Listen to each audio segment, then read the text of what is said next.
This isn't a shelter, sweetheart. Free treatments down the street. Dr. Charles Reed's voice dripped with condescension as the fluorescent lights of Ridgeview Medical Center flickered overhead. To him, the woman in the gray hoodie was just another broke traveler looking for pity, not a patient worth saving. He didn't see the calm intelligence behind her pain-glazed eyes or the quiet authority in her trembling hands. As security dragged Amani Rivers into the freezing night, he smirked, unaware that the woman he'd just humiliated owned half the city. By morning, she'd own him too. Before we go any further, comment where in the world you are watching from, and make sure to subscribe, because tomorrow's story is one you don't want to miss. The fluorescent lights of Ridgeview Medical Center's emergency room cast harsh shadows across Amani Rivers' face as she approached the intake desk. Her normally confident stride was reduced to a pained shuffle, one hand pressed firmly against her side. The sharp stabbing sensation that had started on her flight home had only gotten worse. The waiting room buzzed with quiet misery. Crying children, elderly patients slumped in uncomfortable chairs, the occasional wet cough echoing off institutional green walls. The air smelled of antiseptic and stale coffee. Nurse Gina Parker sat behind a plexiglass barrier, her eyes fixed on a computer screen. Her scrubs were wrinkled, her expression blank with the numbness that comes from too many 12-hour shifts. She didn't look up as Amani approached. "I need to see a doctor," Amani said, her voice tight with pain. "Something's wrong. The pain in my side is getting worse." Gina's fingers continued clicking away at her keyboard. "Fill these out." She slid a clipboard through the opening, still not making eye contact. "Insurance card and ID?" "I have insurance, but my wallet's in my checked bag. I came straight from the airport." Sweat beaded on Amani's forehead. "Please, I really need help." This finally made Gina look up, her eyes doing a quick sweep of Amani's disheveled appearance. The gray hoodie, the messy hair, the lack of makeup. Her lip curled slightly. "Without proof of insurance, you'll have to wait. Take a seat."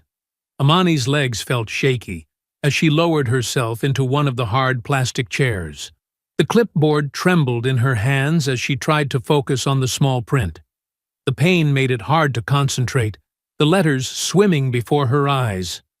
Hours crawled by. The waiting room slowly emptied and filled again. Amani watched as patients who arrived after her were called back. Her skin felt clammy, her vision starting to blur at the edges. She approached the desk twice more, only to be waved away by Nurse Parker.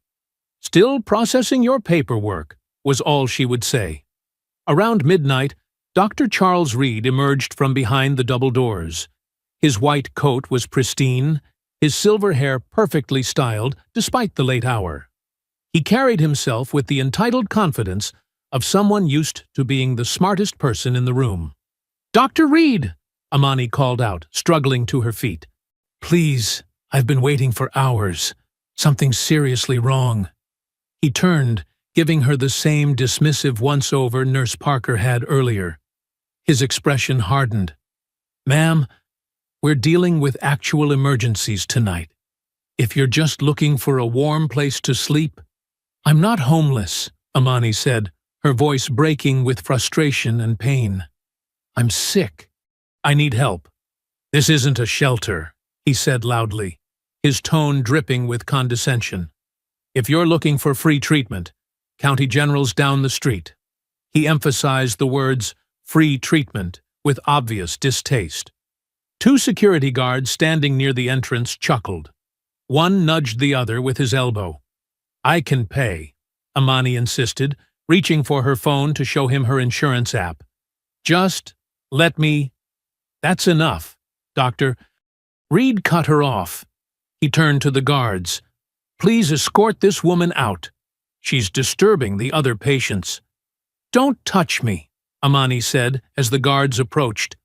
But they grabbed her arms anyway, their grips tight enough to bruise. She tried to twist away, to maintain some dignity, but her legs were weak from hours of pain. Her feet scraped across the tile floor as they dragged her toward the exit. Her phone slipped from her pocket, hitting the ground with a sharp crack. The other patients in the waiting room watched in uncomfortable silence. Some looked away. Others stared with hollow eyes. No one moved to help. Through the fog of pain and humiliation, Amani caught one last glimpse of Dr. Reed's face, his satisfied smirk as he watched her removal, like he was dealing with a minor annoyance rather than a human being in distress. Then the automatic doors slid shut behind her with a soft whoosh, leaving her alone in the cold night air. The security guards released her arms and went back inside without a word, leaving her to stumble against the rough brick wall. The emergency room's bright lights spilled out onto the sidewalk through the glass doors, illuminating the emergency entrance sign above. The same doors she'd walked through hours ago seeking help, now firmly closed against her.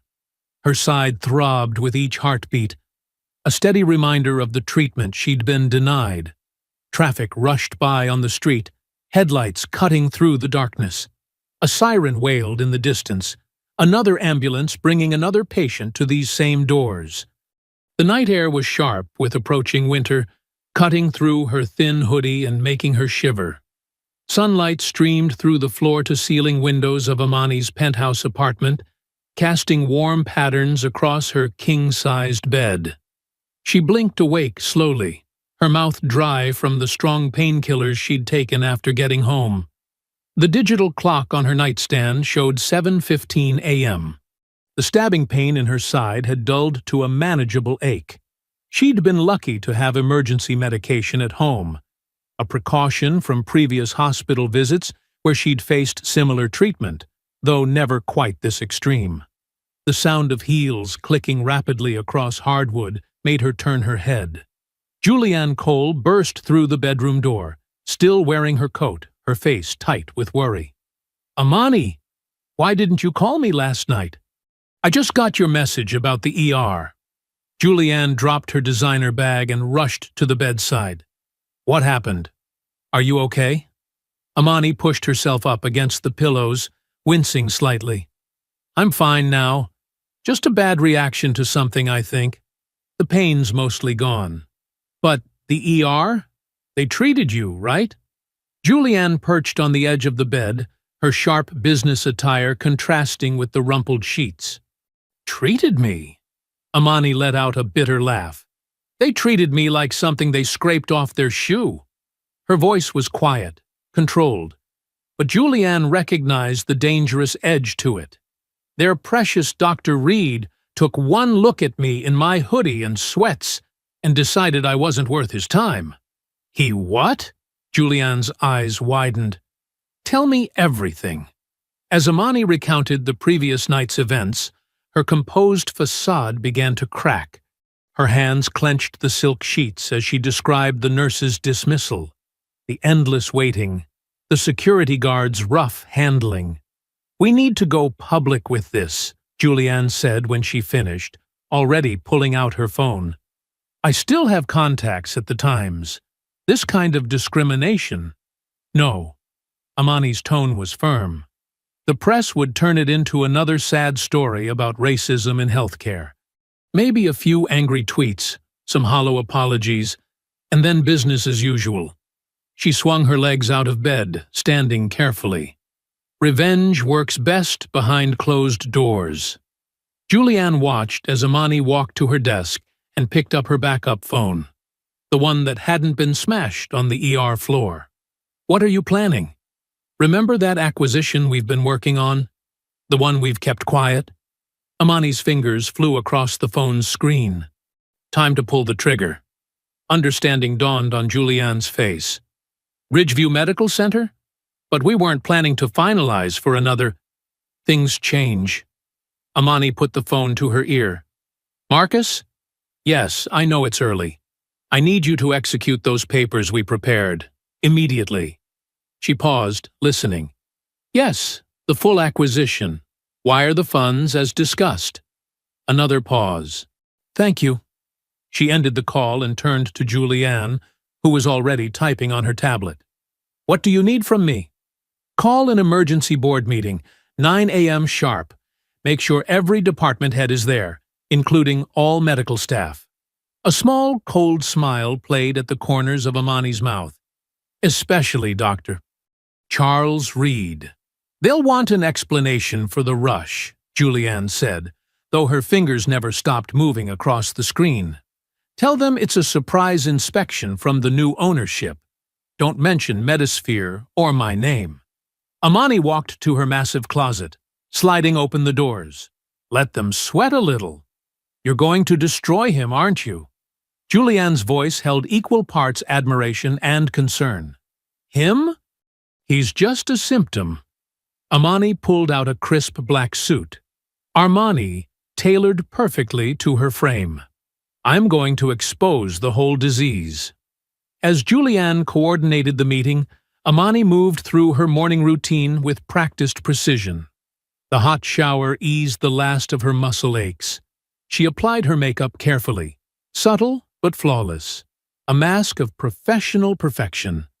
Her fingers worked swiftly, gathering her thick black hair into a sleek, tight bun. Each movement was deliberate, like a warrior donning armor. The suit jacket settled onto her shoulders with comfortable weight, its sharp lines a far cry from last night's hoodie. "Cars waiting downstairs," Julianne called from the living room. "Meetings confirmed. Everyone will be there." Amani stood before her full-length mirror, adjusting her pearl earrings, her mother's pearls, worn on days when she needed extra strength.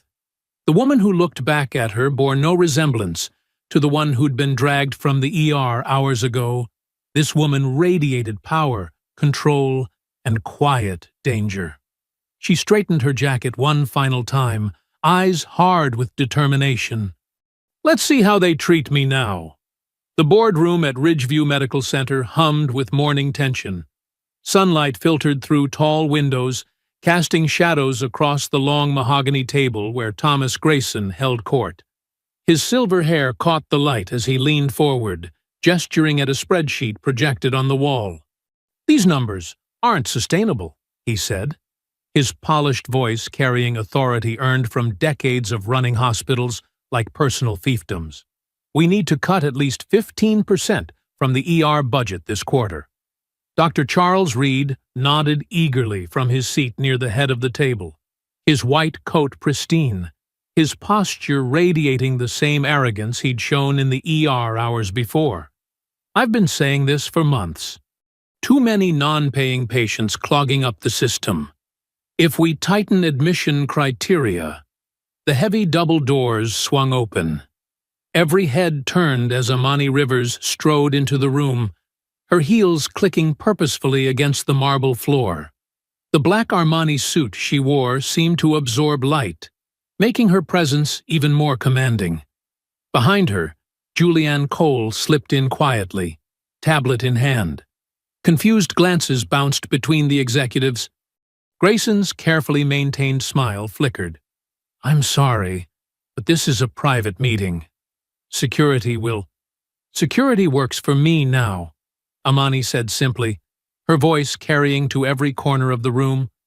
She moved to the head of the table, letting the weight of silence build. "As of 6 a.m. this morning, Metasphere Technologies has completed its acquisition of Ridgeview Medical Center." The reaction rippled through the room like a shock wave. Grayson's face went slack. Dr. Reed's smug expression crumpled into confusion, then dawning horror as recognition crept in. "That's impossible," Grayson stammered, shuffling papers as if searching for proof. "The board would have to—" "The board approved the sale last month," Amani cut in smoothly.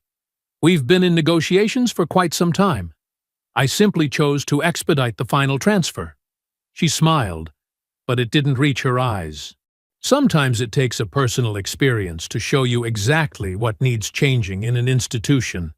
She turned to Julianne, who handed her a manila envelope. The room remained frozen as Amani walked deliberately around the table, her heels echoing in the silence. She stopped directly behind Dr. Reed's chair, He twisted to look up at her, his face now the color of old paper. Ms.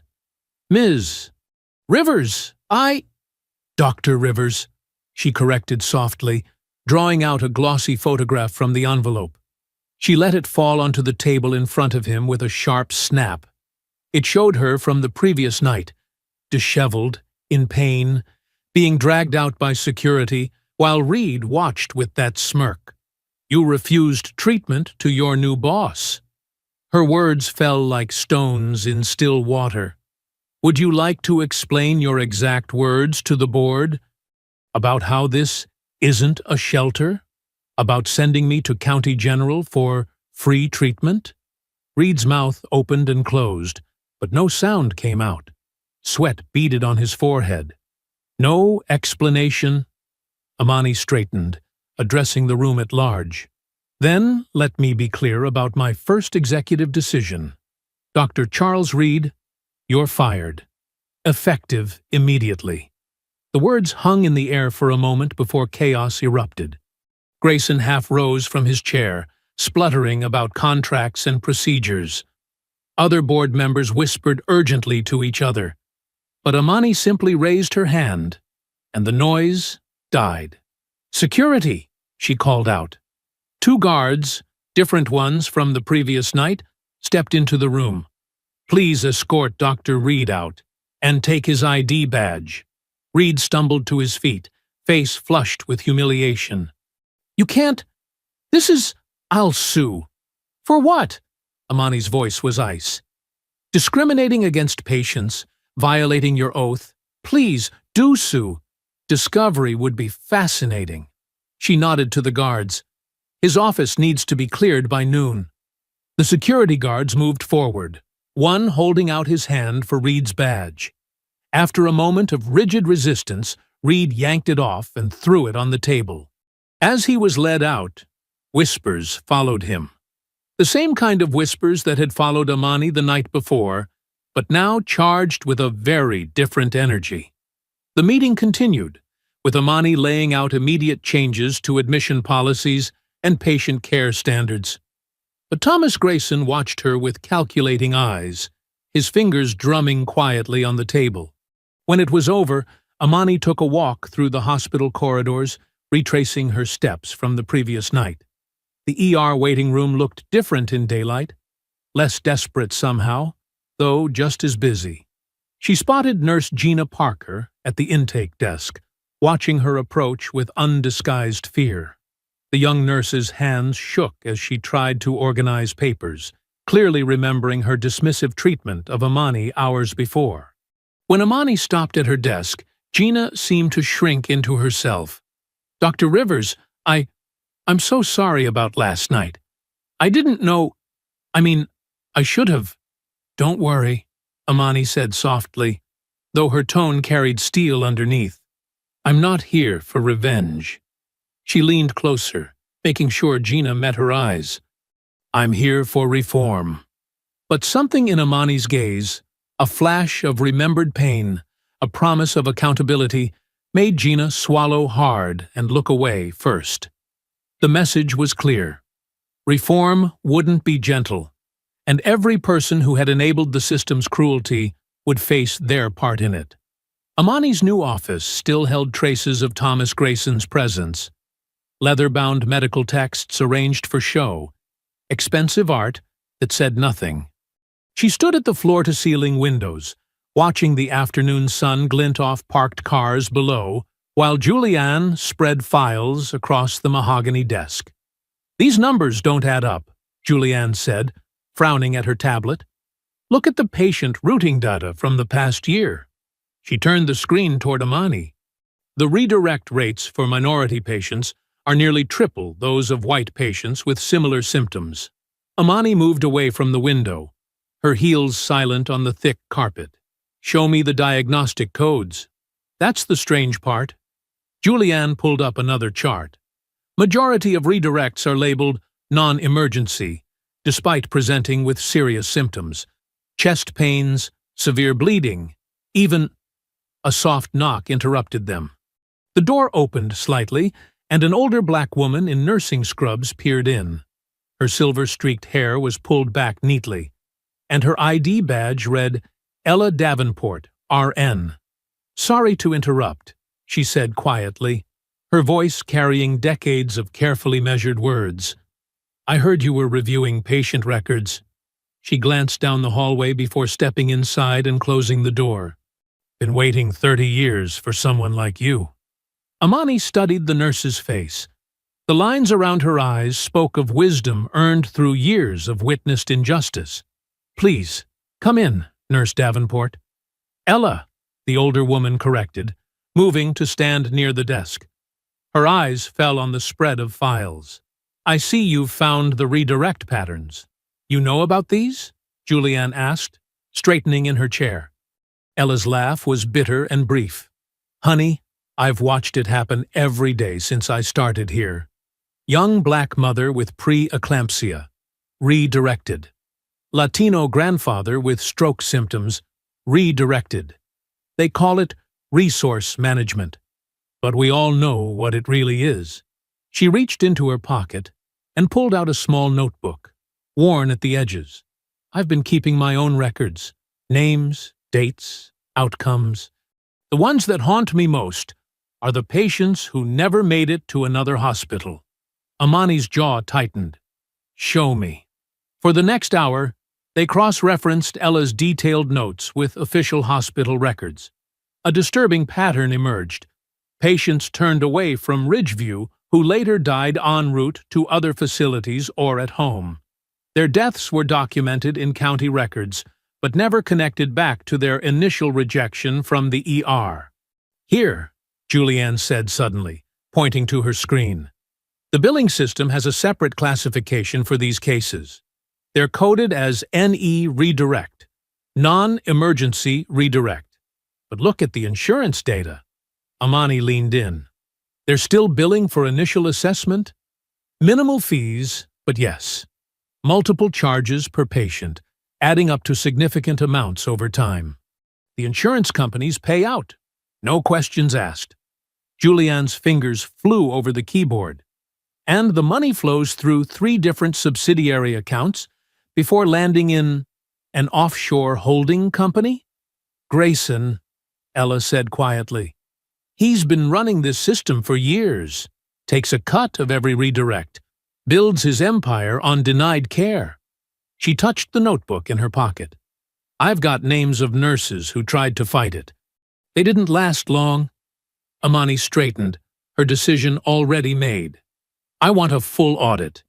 Every redirect for the past 5 years, every death, every dollar." She turned to Julianne. "Get our best data team on this. I want to know exactly how deep this goes." "Amani," Julianne said carefully, "Grayson has friends in high places. State Medical Board, Insurance Commission, even the governor's office. If we start digging—" "Let them come," Amani replied, her voice steel-edged. "I didn't build Medisphere by backing down from bullies with political connections." Ella nodded slowly. "I'll help. I know where the bodies are buried, figuratively and literally. But Julianne's right about one thing. Grayson's dangerous when cornered. And you've already taken his hospital. Then we'll need to move carefully," Amani said. "Ella, can you get me access to the security footage archives? I want to see these redirects firsthand." "I'll do better than that," Ella replied. "I'll get you the unlock codes for the backup servers. Grayson doesn't know about them. Installed after a lawsuit 6 years ago." Night fell as they worked, the office growing darker until only desk lamps illuminated their grim task. Around midnight, Amani sent Julianne and Ella home, promising to leave soon herself. Instead, she took the elevator down to the empty ER. The fluorescent lights hummed in the silence, casting harsh shadows across vacant chairs. Her footsteps echoed as she walked the same path she'd taken the night before, past the intake desk where Nurse Parker had dismissed her, past the security station where the guards had smirked. She stopped at a specific chair, worn blue fabric, slightly crooked.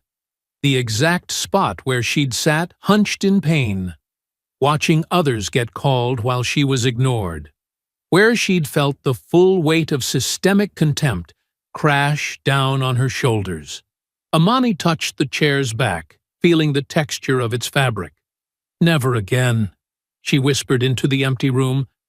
The words carried all her fury, all her determination, all her promise to every patient who'd ever sat in this chair and been deemed unworthy of care. The next morning dawned gray and drizzly, matching Amani's mood as she walked through Ridgeview's lobby. Staff members nodded respectfully or quickly looked away. News of yesterday's confrontation had spread fast. Her heels clicked against the polished floor as she headed to the executive wing, going over audit strategies in her mind. She slowed as she approached her office. The door stood slightly ajar, though she distinctly remembered locking it last night.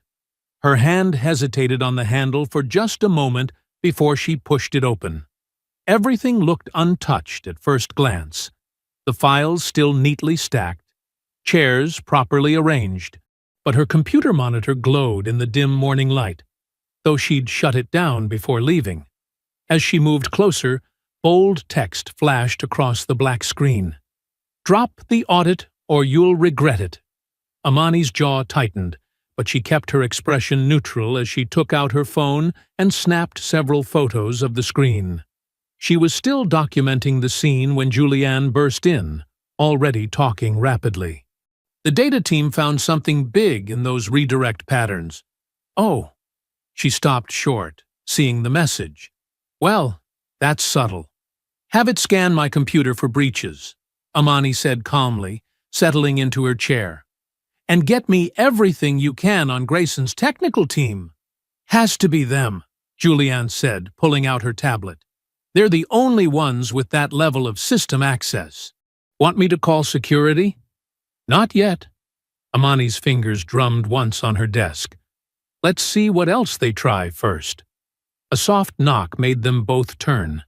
Ella stood in the doorway, looking tired but determined. "Thought I might find you both here early." She glanced at the computer screen and sighed. "Ah, they're starting with the warning phase." "Warning phase?" Julianne asked. "Mm-hmm." Ella settled into one of the visitor chairs, smoothing her scrubs. "First comes the messages. Then the accidental bumps in the parking lot. Cars following you home after late shifts." She smiled grimly. "Been through it all before, trying to report patient deaths. Last time, someone broke into my house. Didn't take anything, just wanted me to know they could." Amani's expression darkened. "Why didn't you tell me this yesterday?" "Because I knew you'd face worse, being in charge now. Wanted you to have one night's peace before it started." Ella leaned forward. "Question is, what are you going to do about it?" Amani stood, walking to the window. The morning rain had picked up, streaming down the glass in rivulets. "Julianne, call legal. I want whistleblower protection policies drafted and distributed to all staff by end of day. Anonymous reporting channels, guaranteed job security, the works." "They'll fight it," Julianne warned, already typing notes. "Let them. And get me everything on hospital security protocols. I want to know who has access to what, when, and how." She turned back to face them. "Ella, I need you to—" A commotion in the hallway cut her off. Raised voices echoed through the corridor, getting closer. They could make out Dr. Reed's distinctive tone, sharp with anger. "This is discrimination. 30 years of service thrown away because some tech CEO wanted revenge." Amani moved to her door, Julianne and Ella following. Reed stood near the nurse's station, face red, jabbing his finger at a young reporter who scribbled frantically in a notepad. Security guards hovered nearby, unsure whether to intervene. "She's using race to cover her corporate takeover," Reed shouted, clearly playing to his audience. "I'm being fired by a race-baiting opportunist who wouldn't know real medicine if it saved her life." The reporter ate it up, nodding eagerly. And you say you were given no warning, no chance to defend yourself? None. This is what happens when hospitals are run by Silicon Valley social justice warriors instead of real doctors. Amani watched silently from her doorway as Reed stormed toward the exit, the reporter hurrying after him. Other staff members quickly dispersed, avoiding eye contact. "Want me to release the security footage?" Julianne asked quietly. "Show everyone how he really treated you?" "Not yet," Amani replied. "Let him dig his grave deeper first." That evening, Amani sat in her apartment, a glass of wine untouched beside her as she watched the local news. The story had made the evening broadcast just as she'd expected. Reed appeared on screen, now wearing a suit, his anger polished into righteous indignation. "This is about competent medical professionals being replaced by corporate algorithms," he said smoothly. "Ms. Rivers doesn't understand that medicine requires human judgment, not computer programs." The reporter's voiceover added, "Sources say the controversial firing may be part of a larger pattern of aggressive corporate restructuring at Ridgeview Medical Center." Amani muted the TV, a small smile playing at her lips. "They still don't see me," she muttered, taking her first sip of wine. "Good. That makes me invisible." Her phone buzzed. Another email from IT about the security breach. They'd traced the threatening message to a terminal in the basement servers, but the access logs had been wiped. Amateur work, really. As if she hadn't dealt with far worse in her climb to the top. The rain continued outside her windows. The city lights blurred into watery halos. Somewhere out there, Grayson and his allies were plotting their next move, confident they could scare her away from their profitable little scheme. They saw her as an outsider, a disruptor to be eliminated. They had no idea what she'd survived to get here. No idea what she was capable of. Her phone buzzed again. Ella, sending her more names from that worn notebook. More patients denied care. More families destroyed. More evidence for the war ahead. The afternoon sun struggled to break through the clouds as Ella hurried into Amani's office, clutching a weathered cardboard box. She locked the door behind her, drawing the blinds before setting it on the desk. "Been keeping these at my sister's house?" Ella said, opening the box to reveal dozens of flash drives, each labeled with dates spanning back 15 years. "Didn't trust leaving them at home after the break-in." Amani picked up one of the drives, examining the faded label. "What exactly are we looking at?" "Evidence." Ella's voice was tight. "Every time they deleted patient files, I made copies.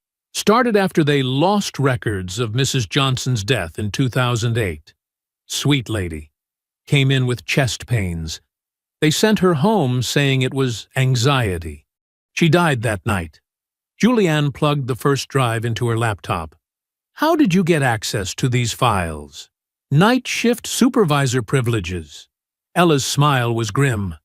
"Amazing what people don't notice when they think you're just another tired old nurse doing paperwork." They spent hours going through the files. Each drive revealed more patients marked as voluntary walkouts, people who supposedly left without treatment. But Ella had been thorough, matching these records with security camera footage showing something very different. "Look at this one," Amani said, turning her screen. The grainy video showed a young Latino man being escorted out by security while clutching his side. File says he left voluntarily at 10:42 p.m. Video shows him being forced out at 10:39 p.m. "Miguel Ramirez," Ella said quietly, 23 years old, ruptured appendix. By the time his family got him to County General, it was too late. Julianne had been keeping count. That's 47 cases so far, predominantly Black and Latino patients, all marked as walkouts, all actually turned away. "And those are just the ones I could document," Ella added. "There were so many others." Amani stood, pacing the office. "This isn't just a few racist doctors. The records were altered, Security footage archived instead of deleted. Billing codes changed. She stopped at the window. This runs through multiple departments.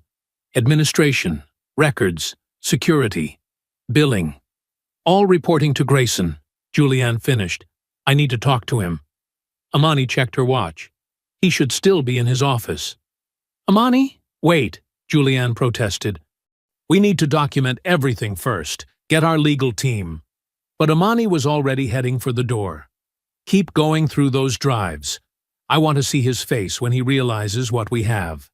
She found Grayson in his office, perfectly pressed suit, still immaculate despite the late hour. He looked up with that practiced smile that never reached his eyes. Ms. Rivers, to what do I owe the pleasure? 47 patients, Thomas. Amani sat across from him, uninvited. That's how many we've confirmed were marked as walkouts after being forcibly removed. How many more are there? His smile didn't waver.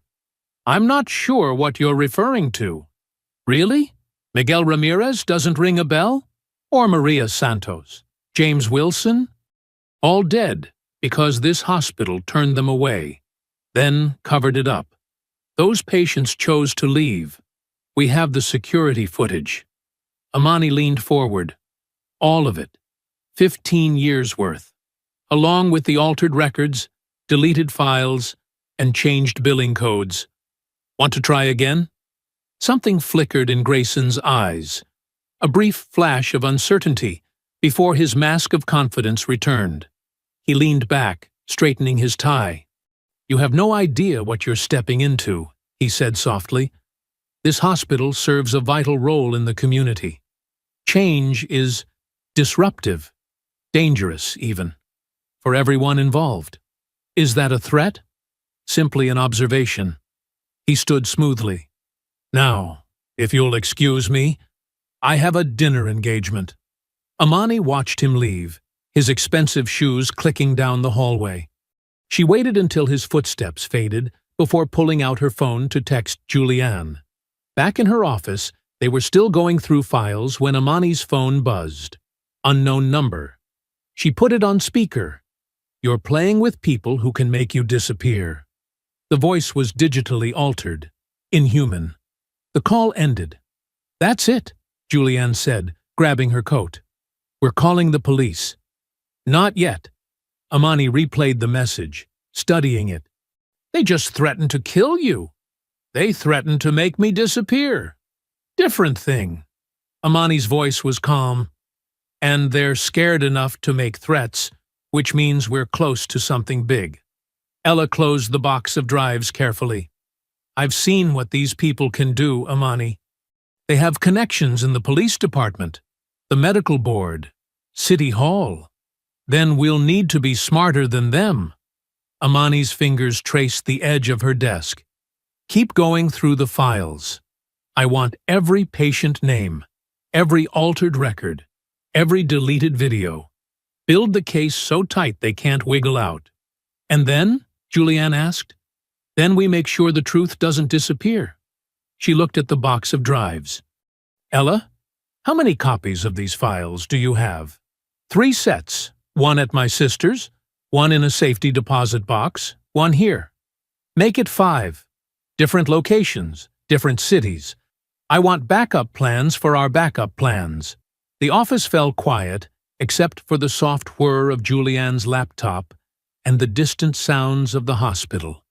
Somewhere above them, the ER continued its endless cycle of life and death, pain and healing.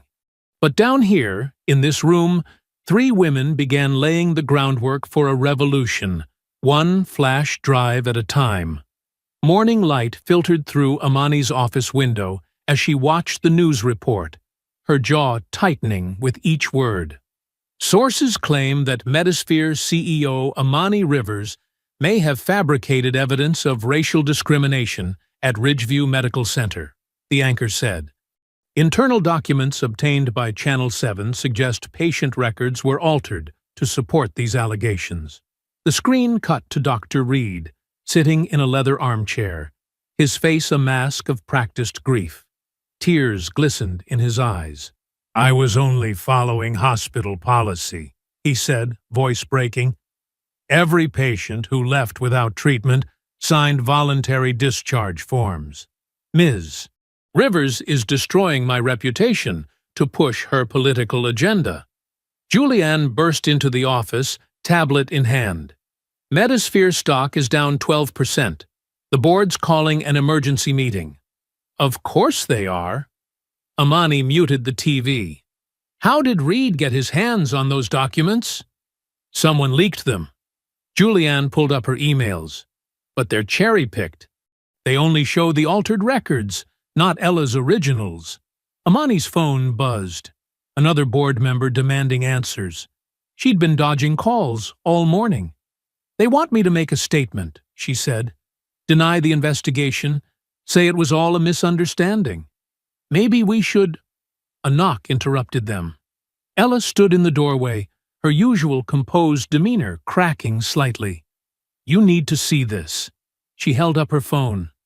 The screen showed her small brick house, covered in spray-painted slurs. The words "race traitor" stretched across her front door in dripping red paint. They did this last night, Ella said quietly. My granddaughter saw it first. She's 8. Amani's hands clenched into fists. I'll have security at your house within the hour. We'll get cameras installed, change the locks. That's not all. Ella handed her an envelope. This came certified mail this morning. Inside was a letter from Reed's lawyer threatening a defamation lawsuit unless Amani publicly retracted her slanderous accusations within 48 hours. They're trying to bury us, Julianne said. The stock drop, the media spin, the lawsuit threat. It's coordinated.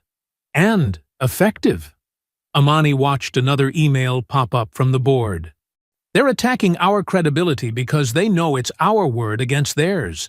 The files could be disputed. Records can be questioned. She stood suddenly, pacing the office.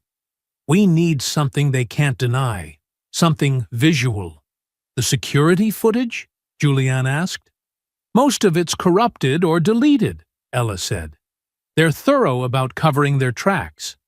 But not perfect. Amani stopped pacing. The night they threw me out, that footage has to exist somewhere. A CEO being dragged out by security? That's too juicy not to save. The digital copies are gone, Julianne reminded her. I checked every server. What about physical backups? Amani turned to Ella. Where does Ridgeview store their old security tapes? Basement archives. Ella's eyes widened. They keep everything from the last 5 years in cold storage. But it's restricted access, keycard only. I'm the owner of this hospital, Amani said. I have access everywhere. She checked her watch. It's almost midnight. Night shift will be focused on the ER. Perfect time for some late-night filing. I'm coming with you, Julianne insisted. No.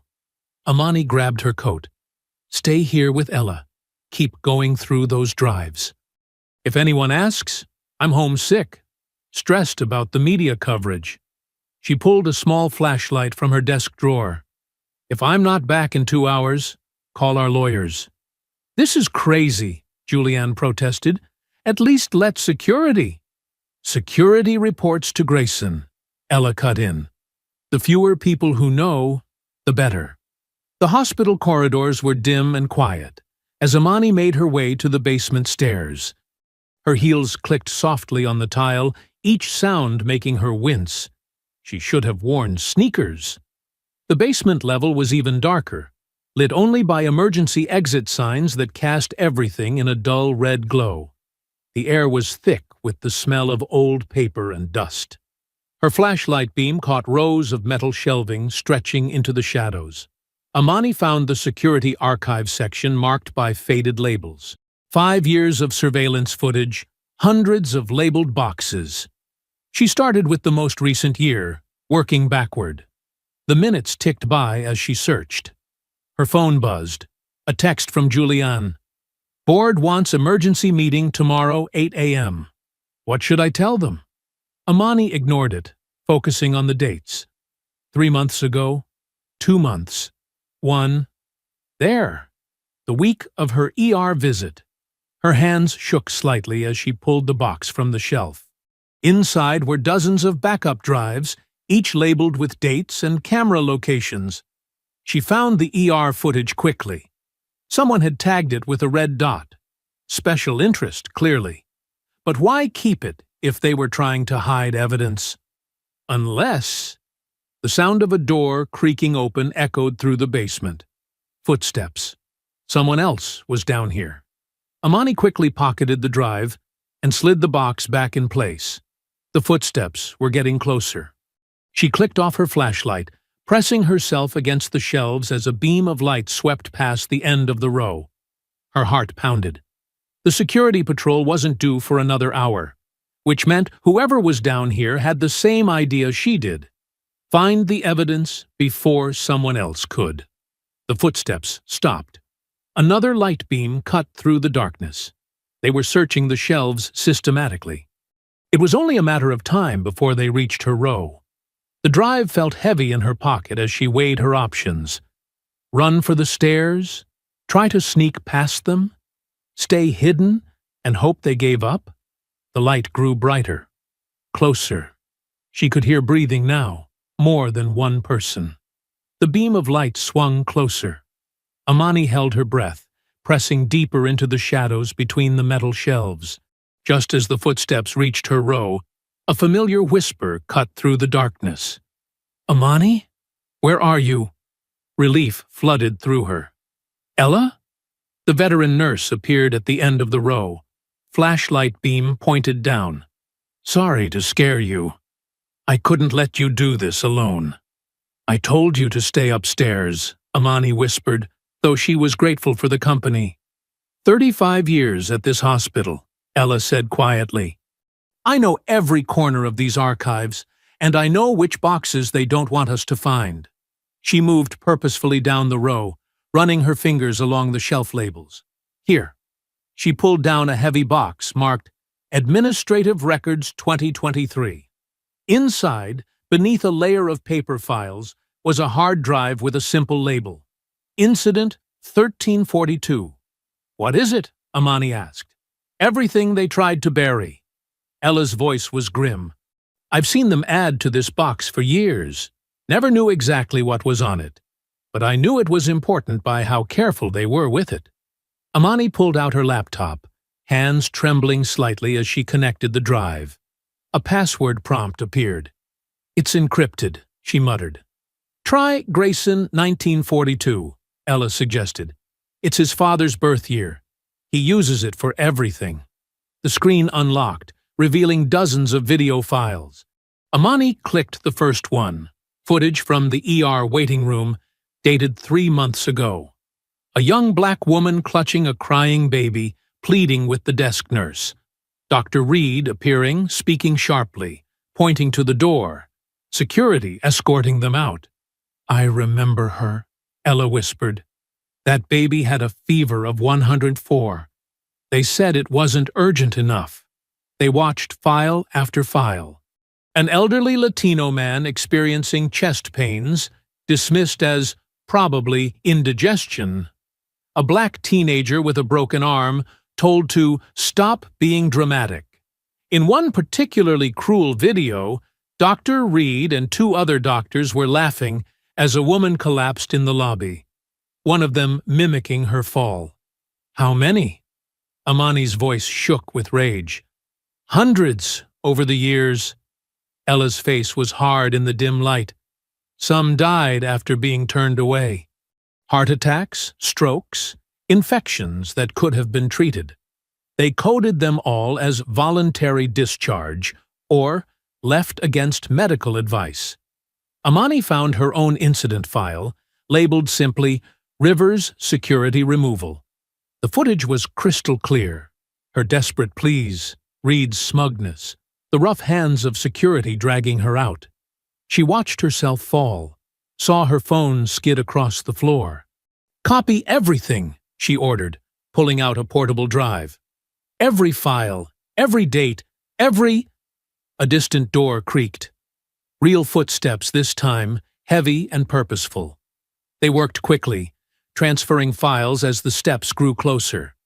Ella kept watch while Amani's fingers flew over the keyboard. 89%, 93%, 97%. The footsteps reached the archive's floor. A beam of light swept under the door. "Come on, come on," Amani whispered. Finally, 100%. She yanked out both drives, stuffing them into her briefcase as Ella guided her to a back exit. They emerged into a service corridor, hearts pounding. "This way," Ella mouthed, leading them through a maze of maintenance halls until they reached a staff elevator. Only when they were inside Amani's office did they dare to breathe normally. "We need to get these somewhere safe," Amani said, patting her briefcase. "Multiple copies, different locations." "Wait."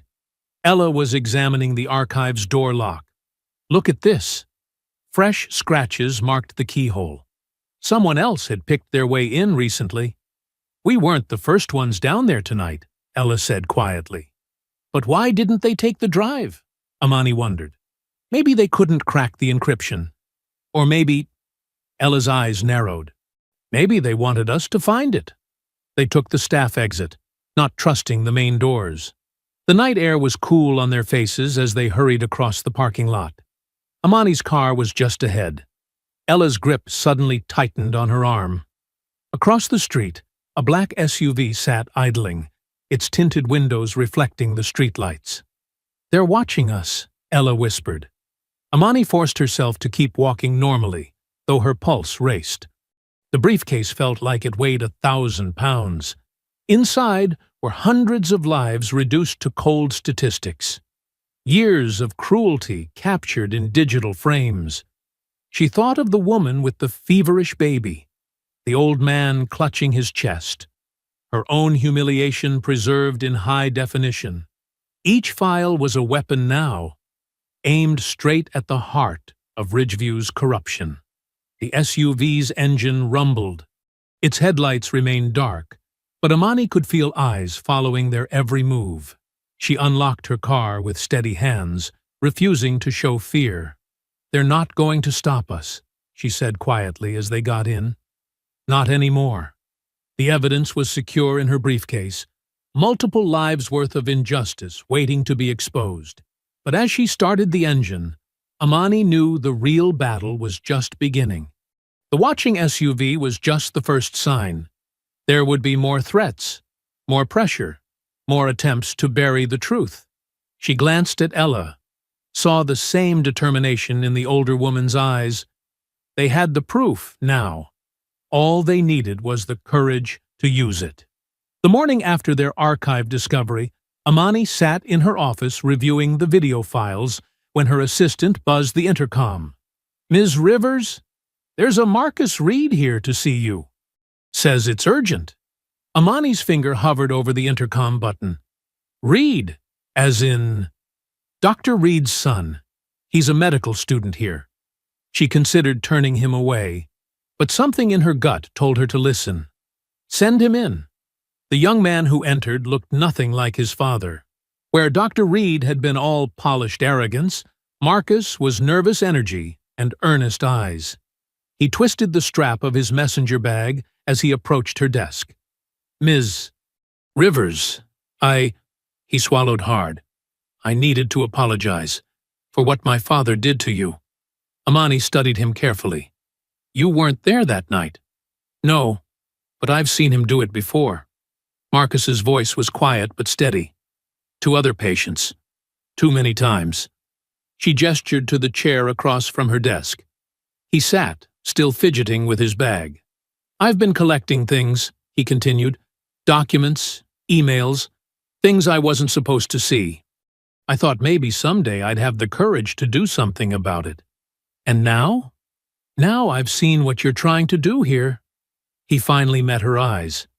"You're the first person who's actually stood up to them. Who might be able to make real change?" Amani leaned forward. "Them?"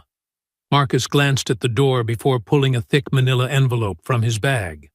"Mr. Grayson and his whole network. They've been running this system for years." My father was just following orders. He spread the contents across her desk. Internal memos, spreadsheets, handwritten notes. See these codes? They mark certain patients as high-cost risks. It's basically a profile. Race, income level, insurance status. If they match enough markers, doctors are pressured to find reasons to deny treatment. Amani picked up one memo, dated 3 years back.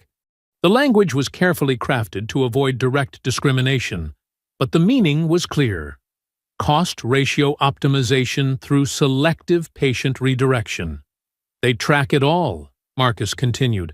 How many redirects each doctor manages, the money saved. There are even bonuses for keeping certain numbers down. And your father? Marcus's shoulders slumped. He was their star performer. Always found a reason why someone wasn't really an emergency. I tried talking to him about it once.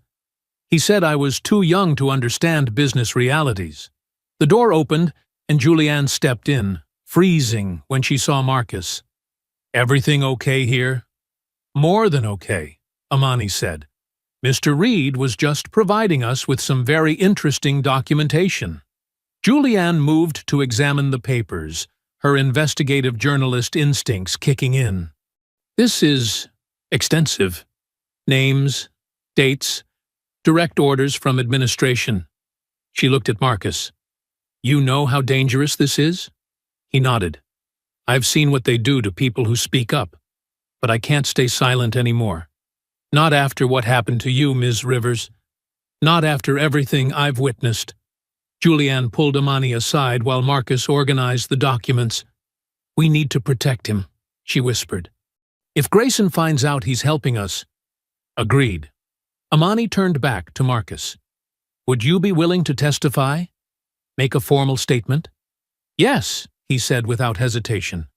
But they'll try to discredit me. Say I'm just angry at my father. Making things up. That's why we need to move fast. Amani checked her calendar. I'm calling a press conference in 48 hours. Full disclosure. Everything we've found. The videos, your documents, all of it. We should keep Marcus's involvement quiet until then, Julianne advised. Once it's public, they can't touch him without looking guilty. But these next 2 days, Marcus gathered his things. I should get back before someone notices I'm gone. I have copies of everything at home if you need them. Be careful, Amani said. Don't tell anyone you were here. Not even people you trust. He managed a small smile. I've gotten good at keeping secrets. They watched through the window as he walked to his car in the staff parking lot. The afternoon sun caught his white coat, so similar to his father's, but worn with such different purpose. He's brave, Julianne said quietly. He's young, Amani replied. Sometimes that's the same thing. Marcus's car pulled out onto the main road. Amani turned back to her desk, already planning the press conference, when Julianne gasped. Oh my God! Amani spun around just in time to see a black SUV ram into Marcus's smaller car. The impact sent his vehicle spinning across lanes, metal screaming against metal. The SUV backed up and struck again, driving Marcus's car through the guardrail. Call 911! Amani was already running, Julianne right behind her. They sprinted across the parking lot as the SUV peeled away. No plates visible. Marcus's car had rolled down the embankment, coming to rest on its side. Smoke rose from the crumpled hood. The driver's side was crushed inward, the windshield a spiderweb of cracks. Marcus! Amani climbed down the slope, hearing sirens in the distance. Can you hear me? A weak groan came from inside. Blood trickled down the shattered window. Stay still, she called. Help is coming. Just stay with us. His eyes fluttered open, unfocused. They knew. Don't try to talk. She reached through the window, careful of the glass, and found his hand. You're going to be okay. Emergency vehicles screamed into the parking lot. Paramedics scrambled down with equipment, gently pushing Amani back. She watched them work, her hand sticky with Marcus's blood. "This isn't corporate politics anymore," she said to Julianne, who stood pale-faced beside her. "This is criminal." The ambulance doors slammed shut around Marcus's broken body. The siren wailed to life, carrying away the brave young man who had dared to tell the truth. Behind her, the hospital rose like a fortress, its windows reflecting the red emergency lights like eyes in the growing dusk. Amani's phone buzzed at 5 a.m., jolting her awake. 27 missed calls. Hundreds of notifications. Her heart pounding, she opened the first message, a video link from a local news station. The footage showed her in the hospital hallway, but something was wrong. The images were choppy, spliced together. In this version, she appeared to be screaming at nurses, shoving past them, her face contorted with rage. Nothing like the calm conversations she remembered. "They edited it," she whispered, watching herself become a monster on screen. Her phone rang. Julianne. "Turn on Channel 4, now." The morning news anchor's face filled her bedroom TV screen. Shocking footage emerged overnight of Metasphere CEO Amani Rivers allegedly assaulting hospital staff. Sources claim Rivers fabricated discrimination charges after being denied preferential treatment. Another clip played. Security footage of her first night in the ER, but carefully cut. Gone was Dr. Reed's sneering dismissal. Instead, it showed only her growing frustration, ending with her appearing to lunge at security guards. "They're rewriting history," she said to Julianne, "making me look unstable. It gets worse." The board called an emergency meeting. 8 a.m. When Amani arrived at Ridgeview, reporters swarmed her car. Camera flashes burst like lightning as she pushed through them, ignoring their shouted questions. The boardroom was packed. Thomas Grayson sat at the head of the table, his face a mask of concern. "Ms. Rivers, please sit." She remained standing. "This is a setup. We've received multiple complaints about your behavior," Grayson said smoothly. "Staff feel threatened. Patients are uncomfortable. The board has no choice but to suspend you pending investigation. You doctored that footage. We have sworn statements from witnesses." He slid a folder across the table. "Including several nurses who say you've been pressuring them to falsify records of racial bias." Security guards appeared at her elbows. "Please surrender your access badges and clear your office by noon." In the hallway, whispers followed her like shadows. Staff who'd smiled yesterday now turned away. Near the nurses' station, she spotted Ella being confronted by hospital administrators. "Your nursing license has been temporarily suspended," one was saying, "pending review of your involvement in falsifying patient records." Ella's face was stone. 35 years. Never a single complaint. And now, suddenly, I'm incompetent? "We have evidence." "You have lies," Ella snapped. "And I know exactly where they came from." Amani started toward her, but Julianne caught her arm. "Your office, now." They found the door already open. The safe behind her desk gaped empty, the evidence drive with surveillance footage gone. Even her personal laptop was missing. "They're erasing everything," Amani said numbly. Julianne's phone buzzed. Unknown number. She put it on speaker. "Ms. Cole," a digitally altered voice said, "we can make this all go away. Ms. Rivers keeps her job. Nurse Davenport keeps her license. All you have to do is withdraw the discrimination claims. Simple. And if we refuse? Then careers end. Reputations die. People get hurt, like young Mr. Reed." The line went dead. By evening, every major network was running the story. Social media exploded with edited clips and out-of-context quotes. Comment sections filled with racist attacks, barely disguised as concerns about hospital management. Amani sat in her car in the empty parking lot, listening to the same anchor who'd interviewed Dr. Reed now gleefully report her downfall. Sources say Rivers' takeover of Ridgeview was part of a calculated plan to manufacture racial controversy. Staff describe her as hostile and aggressive. A tear slid down her cheek. Then another. All her work, her reputation, her fight for justice, being twisted into exactly the angry black woman stereotype she'd spent her life disproving. The tears turned hot. Her hands clenched the steering wheel until her knuckles ached. They thought they could break her with the same old tactics, the same racist tropes, the same assumption that she'd back down when threatened. They had no idea who they were dealing with. Her phone lit up. Julianne. Amani wiped her eyes and answered. "They think I'm done," she said, before Julianne could speak. "They think this is my limit. What do you want to do? They're using the media against us? Fine. We take it to the public. The real public." Her voice hardened. Not their filtered channels, not their edited narratives. Raw truth.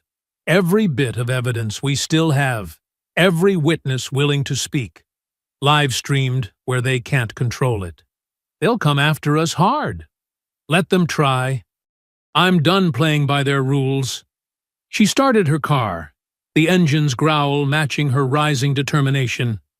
If they think this is me defeated, they've never seen me at full strength. "I'm with you," Julianne said. All the way. The parking lot cameras watched her drive away, their red lights blinking like warning signals in the gathering dark. But Amani wasn't running. She was regrouping. And when she came back, they'd learn what real power looked like. Not their kind, built on corruption and fear, but the power of truth, of justice, delayed but not denied. The power of a woman who'd faced their worst and found herself unbreakable. They wanted a war? She'd give them one they'd never forget. Julianne's apartment became their war room at midnight. Laptops glowed in the darkness as Amani, Ella, and Julianne huddled around the dining table, surrounded by takeout containers and empty coffee cups. "We still have the backup files I kept at home," Ella said, plugging in a worn flash drive. "They didn't know about these." Julianne's fingers flew across her keyboard. "I've got contacts at 3 independent news sites ready to publish. They're small, but their stories trend when they hit corruption hard enough." Amani studied a list of hospital staff on her screen. "We need inside witnesses, people who'll speak up despite the threats." "I might have someone," Ella said, pulling out her phone. She dialed, waited. "Sarah? It's Ella. Remember what we talked about? It's time." Sarah Chen was a night shift ER nurse who'd been recording patient stories on her phone for months. An hour later, she was sitting in Julianne's living room, hands shaking as she uploaded dozens of videos. "They'll fire me for this," she whispered. "We'll protect you," Amani promised. "You're not alone anymore." Throughout the night, more hospital staff arrived secretly. A lab tech with copies of altered test results, a billing clerk who'd tracked suspicious payment patterns, an orderly who'd witnessed Dr. Reed turning away critical patients. Julianne coordinated with journalists while Amani and Ella organized the evidence. By dawn, Sarah Chen was doing something unprecedented. Live streaming from inside Ridgeview's ER. "I'm showing you what really happens here." Her voice trembled through the phone video. "Watch how they treat this elderly black woman with chest pain. They're marking her as non-urgent without even checking her vitals." The stream went viral within hours. Other staff members began sharing their own stories anonymously online. Ridgeview Truth started trending. "They're trying to block the feeds," Julianne reported, monitoring social media. "But people are mirrors hosting faster than they can take them down." Around noon, the first protesters appeared outside Ridgeview. By evening, hundreds gathered, carrying signs, "Patients over profit," and "End medical racism." Inside her command center, Amani watched the crowd grow on local news feeds. Thomas Grayson appeared on screen, dismissing the protests as manufactured outrage and defending the hospital's exemplary record. But this time, the anchors weren't buying it. They played clips from Sarah's live stream, showing clear discrimination in real time. "My phone's blowing up," Ella said. "Nurses from other hospitals are coming forward with similar stories. This is bigger than Ridgeview." Julianne's laptop pinged with a news alert. The governor's office just released a statement. They're launching a preliminary investigation into discriminatory practices at Ridgeview. "It's working," Amani said softly. "They can't bury the truth anymore." More protesters arrived as night fell. They set up floodlights and brought megaphones. Their chants echoed through the streets. "Equal care! Equal rights!" "I need to see this," Amani said suddenly. "In person." "Too dangerous," Julianne warned. "They're still watching for you." But Amani was already pulling on a gray hoodie, similar to the one she'd worn that first night in the ER. She tucked her hair under a baseball cap. Sometimes you have to witness your own revolution. The protest crowd had swelled to fill the entire block. Amani slipped between bodies, anonymous in her disguise. The energy was electric. People of all races stood together, sharing stories of medical discrimination, demanding change. A young black woman was speaking through a megaphone. "My grandmother died in Ridgeview's waiting room while they ignored her. But Amani Rivers showed us we don't have to accept this treatment anymore." Amani moved closer, drawn by the raw pain and power in the woman's voice. "They tried to silence her like they silence all of us. But she fought back. She exposed their lies." The hood slipped slightly, revealing Amani's face in the floodlights. A teenager standing nearby did a double-take. "Oh my God," she whispered.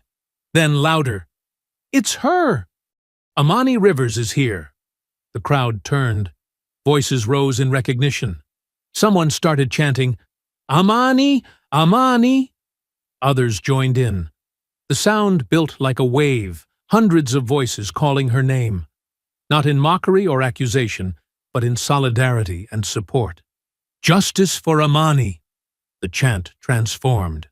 "Justice for Amani!"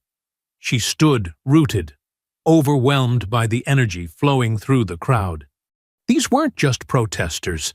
They were witnesses, survivors, people who'd faced the same discrimination she had, people who refused to be silenced anymore. Sarah Chen's latest live stream captured the moment. Watching from their command center, Ella and Julianne saw their friend surrounded by supporters, her face illuminated by phone lights and camera flashes. "Look at that," Ella said, tears in her eyes. "They tried to make her invisible. Instead, they made her a symbol." The crowd pressed closer, not threatening but protective. Hands reached out to touch her shoulders, her arms, not to hurt, but to thank her, to share their stories, to show her she wasn't fighting alone. The protest chants echoed off Ridgeview's cold walls, carrying up to the executive offices where Thomas Grayson and his allies were surely watching. The message was clear. Their time of unchecked power was ending. The people had found their voice, and they weren't going to stop using it until justice was served. The grand marble halls of the state capitol building buzzed with tension. News cameras lined the walls of the packed hearing room. Thomas Grayson sat at the front table in an expensive suit, flanked by lawyers. Dr. Reed slouched beside him, his usual smirk replaced by a nervous twitch. "The allegations against Ridgeview Medical Center are completely unfounded," Grayson testified, his voice smooth as oil. "Ms. Rivers fabricated data to justify a hostile takeover. We have independently verified that our patient care meets all regulatory standards." Camera shutters clicked as Dr. Reed nodded along. The hospital board members, seated in a solemn row behind them, murmured in agreement. "Furthermore," Reed added, leaning into the microphone, "I was wrongfully terminated for following established protocols. Ms. Rivers has damaged my reputation with false claims of racism." The heavy wooden doors at the back of the chamber swung open. Heads turned as Amani Rivers entered, Ella and Julianne beside her. They moved with quiet purpose down the center aisle. Amani wore a crisp white suit that seemed to glow under the harsh lights. "Madam Chairwoman," Amani addressed the lead investigator, "I request permission to present new evidence." Grayson's lawyer jumped up. "Objection! Any new evidence should have been submitted through proper channels." "I'll allow it," the chairwoman said, adjusting her glasses. Given the serious nature of these allegations, Julianne placed a sleek external hard drive on the evidence table. This was recovered from Marcus Reed's hospital room after his accident. Her emphasis on the last word made Dr. Reed flinch. "Marcus," he whispered, color draining from his face. Amani's voice filled the chamber. Before someone tried to silence him, Marcus Reed copied years of surveillance footage, internal memos, and patient records. As Dr. Reed's son and a medical student at Ridgeview, he had unique access. The tech team connected the drive to the room's display screens. The first video began to play. Crystal-clear security footage from the ER waiting room. The date stamp showed 3 years ago. An elderly black woman clutched her chest, clearly struggling to breathe. Dr. Reed appeared, barely glancing at her before marking something on his clipboard. Security escorted her out. The timestamp showed she died in the parking lot 20 minutes later. Gasps rippled through the audience. More videos played. More patients turned away. More redirections that ended in tragedy. Over 200 documented cases, Amani stated, disproportionately affecting minority patients. Grayson shifted in his seat, dabbing sweat from his forehead with a monogrammed handkerchief. "These could be edited." "The metadata is intact," Julianne interrupted. "Every file has been authenticated by 3 independent forensic experts." Then came the internal emails, memos about cost control and demographic management, instructions to mark certain zip codes as non-priority. "Doctor?" Reed's facade cracked. "We were just following orders," he blurted out, pointing at Grayson. "He said the investors demanded better margins." "Charles, shut up," Grayson hissed. But it was too late. The final video began. The night Amani came to the ER. The footage showed her clear distress, Reed's dismissal, the brutal escort out. But this version had audio. "We're not a charity case," Reed's voice rang through the speakers. "Go somewhere else if you want handouts." The current Reed slumped in his chair as his recorded self continued spewing racist assumptions. Ella stepped forward next, her voice steady. "I've worked at Ridgeview for 35 years. I documented every incident, every cover-up, but I was afraid to come forward alone. They made sure we were all afraid." She pulled out a thick binder. These are signed statements from 47 current and former staff members. Details of threats, retaliation, forced silence. The chairwoman's face hardened as she flipped through the pages. Grayson stood abruptly, his chair scraping back. "This is a witch hunt," he shouted. "These proceedings are illegal. I demand we adjourn immediately." Amani stepped closer to his table, her voice cutting through his panic like a blade. "No, Mr. Grayson. What you did was illegal." The room erupted. Reporters shouted questions. Cameras flashed like lightning. In the chaos, Dr. Reed crumpled forward, head in his hands. His lawyer frantically whispered in his ear. Grayson's face twisted with rage as he realized his carefully constructed world was collapsing.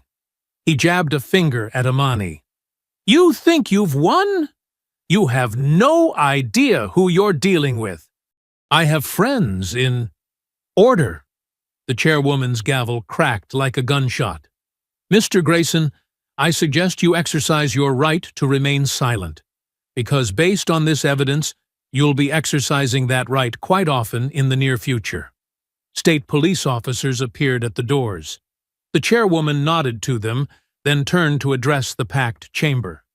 "This hearing will recess while the Oversight Committee reviews this new evidence. Mr. Grayson and Dr. Reed will remain in the building for questioning. As the officers approached, Grayson's lawyers huddled around him. Reed sat motionless, destroyed by his own son's testimony. The board members whispered urgently among themselves, already trying to distance themselves from the scandal. As the hearing room descended into chaos, Grayson grabbed Reed's arm and pulled him into a side hallway, away from the cameras and microphones. His polished facade had cracked, revealing raw desperation beneath. "Listen carefully," Grayson hissed, pinning Reed against the wall. "Get to Ridgeview. Now. Wipe the servers clean before the feds show up. Everything in the basement archives? Gone." Reed's eyes darted nervously. "But that's destruction of evidence." "You're already finished," Grayson sneered. "Unless you want federal prison, do what I say. I'll make sure you have enough money to disappear." Before Reed could respond, a commotion erupted in the main chamber. Through the doorway, they saw Marcus Reed being helped to the witness table. He wore a thick neck brace, his face still bruised from the accident. The sight of his injured son made Reed freeze. "I need to testify," Marcus announced, his voice carrying across the now silent room, "about what I witnessed at Ridgeview Medical Center." Grayson cursed under his breath and slipped away, leaving Reed paralyzed in the doorway as his son began to speak. "I saw my father turn away patients based on their race and economic status," Marcus testified. "Not just once, hundreds of times. Mr. Grayson gave the orders through coded memos about cost management and demographic optimization. But we all knew what it meant." Marcus's hands trembled as he continued. "When I gathered evidence to expose this, someone tried to kill me, ran my car off the road. I can't prove who ordered it, but I know why it happened." Reed stumbled forward into the chamber, drawn by his son's words. The cameras swiveled to capture his stricken expression. "Marcus," he croaked. "Son, please." "No, Dad." Marcus met his father's gaze steadily. "I won't be silent anymore. Not after what I've seen. Not after what you did to Ms. Rivers and countless others." Something broke inside Reed. He lurched to the witness table, shouldering past his alarmed lawyer. "It's true," he blurted into the microphone. "All of it. Grayson told us which patients to turn away. Said it was about profit margins. But we knew. We all knew. I told myself I was just following orders." His composure crumbled completely.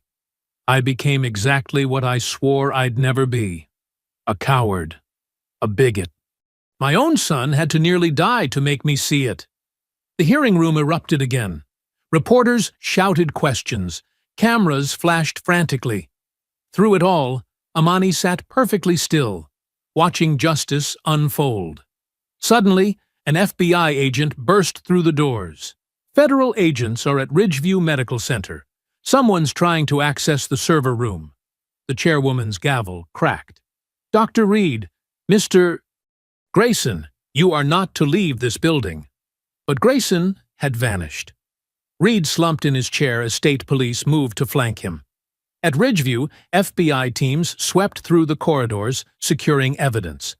They found Grayson's assistant frantically feeding documents into a shredder. In the basement, IT staff were caught midway through a server wipe. "Step away from the computers," an agent ordered, weapon drawn. "Hands where we can see them." Hours later, Amani stood in the ER hallway, the same spot where she'd been humiliated months ago. The floor gleamed under harsh fluorescent lights as federal agents led a handcuffed Dr. Reed past in slow procession. He looked smaller now, diminished. His white coat was gone, replaced by the shame of his exposed prejudice. Their eyes met briefly as she stood tall in her crisp suit, a living reminder of his fatal underestimation. Reed opened his mouth as if to speak, but no words came. Amani didn't break her silence as he shuffled past. She didn't need to. The click of her heels on the tile as she walked away said everything necessary. Marcus watched from a nearby chair, still wearing his neck brace. His father's handcuffed form disappeared around the corner, the same corner where he'd turned away so many desperate patients. "Ms. Rivers," Marcus called softly. "What happens now?" Amani paused, looking back at the young man who'd risked everything for truth. The ER waiting room behind him was filled with patients of all backgrounds, being treated with equal urgency and care by Ella's newly trained staff. "Now," she said, "we rebuild. The right way." Through the windows, news vans still crowded the parking lot. Reporters would want statements about Grayson's escape, about the federal investigation, about the sweeping changes coming to Ridgeview. But for this moment, in this hallway, where injustice had once reigned, justice itself walked quietly past in handcuffs. The symbolism wasn't lost on the hospital staff who paused to watch. This was the same corridor where Reed had wielded his prejudice like a weapon. Now he shuffled through in chains, stripped of his power to harm. Ella appeared beside Amani, touching her arm gently. "The FBI wants to interview more staff members about the evidence destruction attempt." Amani nodded. "Make sure they have everything they need." She looked around at the bustling ER, now operating as it always should have, treating every patient with dignity and care. This is just the beginning. Federal agents continued to move through the building, boxes of evidence in their arms. The computers that had once hidden deadly secrets would now help bring their conspirators to justice. In the waiting room, new signs hung prominently. "All patients welcome. No exceptions." 3 weeks after Reed's dramatic confession, Amani sat in her office reviewing the morning headlines splashed across multiple newspapers. "Hospital execs indicted. Federal grand jury charges 12 in systemic discrimination case. Ridgeview scandal rocks medical community. Former admin Thomas Grayson arrested in Mexico after 2-week manhunt." She traced her finger across the words, remembering the long path that led here. Julianne burst in, waving her tablet excitedly. "They're calling it the biggest healthcare discrimination case in decades," Julianne said. "Your congressional testimony is trending nationwide." The previous day's hearing played on Julianne's screen. Amani saw herself at the witness table, addressing the House Committee on Healthcare Reform with quiet authority. "What happened to me was not an isolated incident," her recorded voice declared. "This was systematic denial of care based on race and class, hidden behind corporate policies and profit margins. People died because of these practices. Children lost parents. Families were destroyed." The camera had panned across the solemn faces of committee members as she continued. "But this isn't just about Ridgeview. This pattern exists in hospitals across America. We have the data. We have the testimony. The question is, what will you do about it?" Now, watching the playback, Amani noticed details she'd missed in the moment. The way several representatives wiped away tears, how others scribbled urgent notes. Her words had landed exactly as intended. A knock interrupted her thoughts. Ella entered, holding a thick manila envelope. "It's official," Ella said, her voice thick with emotion. "The medical board just revoked Charles Reed's license permanently. He can never practice again." Amani nodded slowly. "And Grayson?" "Facing 20 years minimum. The prosecutor says he's willing to name names in exchange for leniency, but they're not offering deals." Ella's smile was grim. Too much public outrage. "Good." Amani stood and walked to the window. Construction crews were already replacing the old Ridgeview sign below. "What about your reinstatement?" Ella straightened proudly. "The board unanimously approved it this morning. But," she paused, "this director of patient advocacy position you're offering? Are you sure?" "There's no one better," Amani said firmly. "You protected patients in secret for decades. Now you can do it openly, with real authority. Tears welled in Ella's eyes. "Never thought I'd see this day." A gentle tap at the door revealed Marcus, looking stronger now without his neck brace. He carried a laptop displaying colorful charts. "The diversity initiative projections you asked for," he said. "We've already got 30 hospitals interested in implementing the new bias detection AI protocols." Amani gestured him in. "Show me." Marcus laid out his presentation with the careful precision of a young doctor-to-be. His father's downfall had only strengthened his determination to reform medicine from within. "The software flags potential discrimination in real time," he explained. "Wait times, treatment disparities, pain medication rates. Everything that was hidden before becomes visible." "Exactly what we needed when I first walked into that ER," Amani mused. "How soon can we launch?" "The pilot program's ready whenever you are." Marcus's eyes shone with purpose. "We can prevent what happened to you from happening to anyone else." Julianne poked her head in. "They're ready for the ceremony." Amani smoothed her jacket and took a deep breath. "Let's not keep them waiting." Outside, hundreds had gathered for the hospital's grand reopening. Community members, patients, staff, and media filled rows of chairs. Many held signs reading, "Thank you, Ms. Rivers," and "Healthcare is a human right." As Amani took the podium, she saw familiar faces. The nurses who'd witnessed her humiliation now stood tall in fresh uniforms. Former patients who'd been turned away sat with their families, finally seen and valued. "When I first came to this hospital," she began, "I was judged by the color of my skin and the clothes I wore. Today, we begin a new chapter." She gestured to the veiled sign above the entrance. "This institution will no longer be a place of discrimination and fear. Instead, it will lead the fight for equality in healthcare."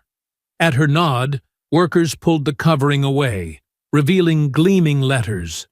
"The Rivers Institute for Equal Care." The crowd erupted in cheers and applause. Ella wiped tears from her eyes. Marcus beamed with vindication. Even some of the reporters looked moved. "But this is more than just a name change," Amani continued. "We're implementing new technology to prevent bias, new training to challenge prejudice, new policies to ensure every patient receives equal care." She paused, surveying the sea of faces. "Most importantly, we're creating a model that other hospitals can follow. Because what happened here wasn't unique to Ridgeview. The disease of discrimination infects our entire healthcare system. But today, we begin the cure." More applause thundered across the courtyard. As Amani stepped back, she caught sight of a familiar figure slipping through the crowd. The young mother she'd seen being turned away that first night. Now she carried a healthy baby, and both wore bright smiles. Ella squeezed her hand. "You did it. We did it," Amani corrected. "All of us." The autumn sun glinted off the new sign, its promise of equality shining over the transformed hospital. Where darkness and prejudice once ruled, light and justice would now prevail. Camera flashes sparkled as Amani cut the ceremonial ribbon. The doors swung wide, welcoming all who needed care. No exceptions, no discrimination, no turning back. Morning light streamed through the newly installed floor-to-ceiling windows of the ER lobby, casting warm rays across the polished floors. Amani Rivers stood in the exact spot where, months ago, security had dragged her across these same tiles. The memory felt distant now, like a fading bruise. The walls, once an institutional beige, now glowed with soothing blue tones. Living plants dotted corner spaces, bringing life to what had been sterile and cold. But the biggest change wasn't in the decor. It was in the energy of the place. At the front desk, Nurse Gina Parker looked up from her computer screen, offering a genuine smile to an elderly black woman who approached clutching her side. "Good morning, ma'am," Gina said warmly, standing to help the woman to a chair. Let's get you checked in right away. Are you experiencing any pain? Amani watched the interaction with quiet satisfaction. Gina had been one of the first to volunteer for the hospital's new sensitivity training program. The change in her demeanor wasn't just professional, it was personal.